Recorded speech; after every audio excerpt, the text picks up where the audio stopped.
bertobat itu menyesali dari dosa. Iya, terima kasih Riri. Ada lagi?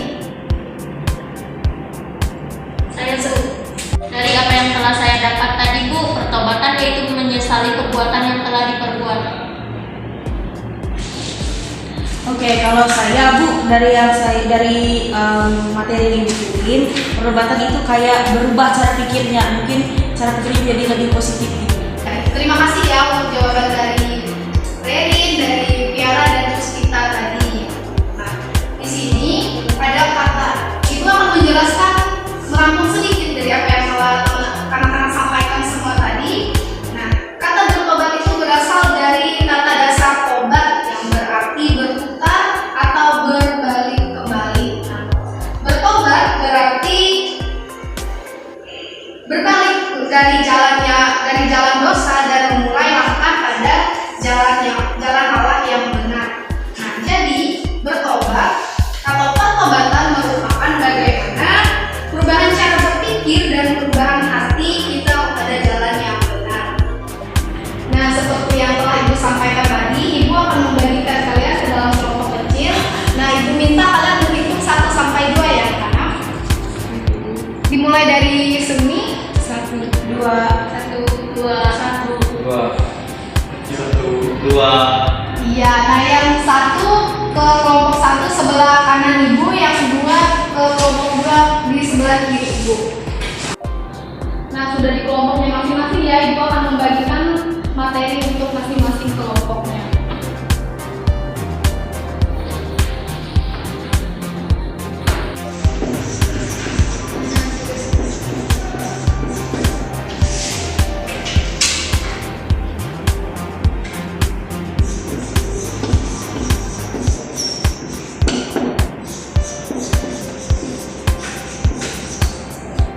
Nah, anak-anak, untuk kelompok 1 mencari alasan mengapa setiap orang harus bertobat, dan untuk kelompok 2 mencari sikap-sikap bagaimana orang yang sudah bertobat dan orang yang belum bertobat. Tugas kelompoknya Ibu beri waktu 15 menit untuk kelompok mengerjakannya. Silakan dikerjakan ya. Apa ada kendala untuk kelompok 1?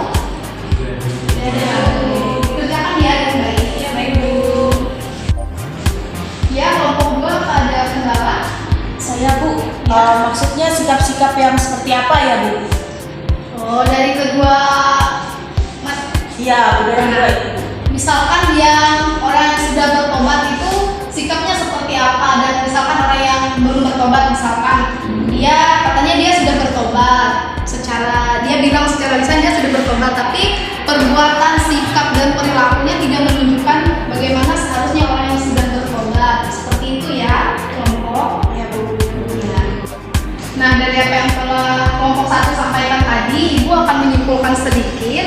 Nah, jadi mengapa setiap orang harus bertobat itu karena keselamatan yang datang dari Allah telah disediakan dan diberikan kepada setiap manusia melalui diri Kristus.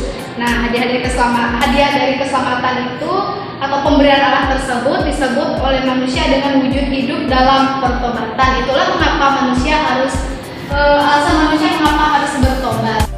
Nah, sekarang Ibu minta untuk kelompok 2 untuk menyampaikan hasil diskusi kelompoknya.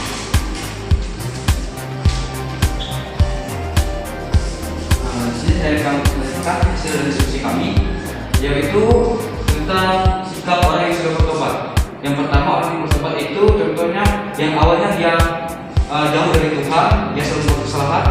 Pada akhirnya dia justru mendekatkan diri ke Tuhan. Contohnya dalam hal beribadah dan berdoa. Yang kedua, yang awalnya dia tidak peduli dengan sesamanya, ketika teman-temannya ada kesusahan, dia pada akhirnya dia bisa menolong temannya tersebut. Itu contoh orang yang sudah bertobat. Dan orang yang belum bertobat adalah orang yang selalu melakukan kesalahan secara terus-menerus, tapi tidak ingin memperbaikinya. Seperti itu. Ya, terima kasih untuk kelompok 2. Silakan duduk dan tepuk tangan untuk kelompok 2. Itu sedikit dari apa yang kelompok 2 sampaikan. Jadi sikap orang yang sudah bertobat itu seperti yang kelompok 2 sampaikan tadi. Bagaimana ketika misalkan dia sudah bertobat, sebelumnya dia selalu melakukan hal-hal yang mungkin menyakiti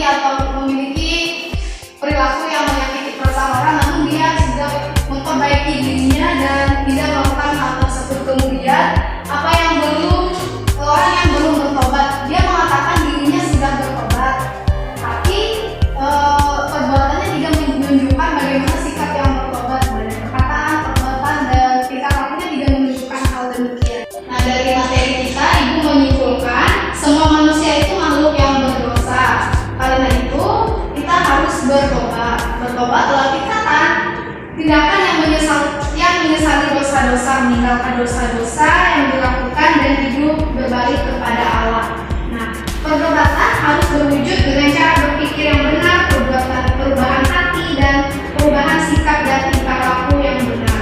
Pertobatan tidak diucapkan, tetapi harus dipraktikkan. Pertobatan menghasilkan buah yang benar dengan kehendak Allah. Nah, anak-anak, Allah menyediakan dan memberikan pengampunan kepada setiap orang yang datang kepadanya untuk mau bertobat. Karena itu setiap kita harus datang kepada Tuhan untuk mendapatkan hadiah keselamatan dari Allah. Demikian pembelajaran kita hari ini. Ibu ucapkan terima kasih karena telah mengikuti pembelajaran kita. Ibu minta tutup dalam doa. Sunmi. Marilah kita bersatu dalam doa. Haleluya. Terima kasih, Tuhan Yesus memberkati. Tadi dulu.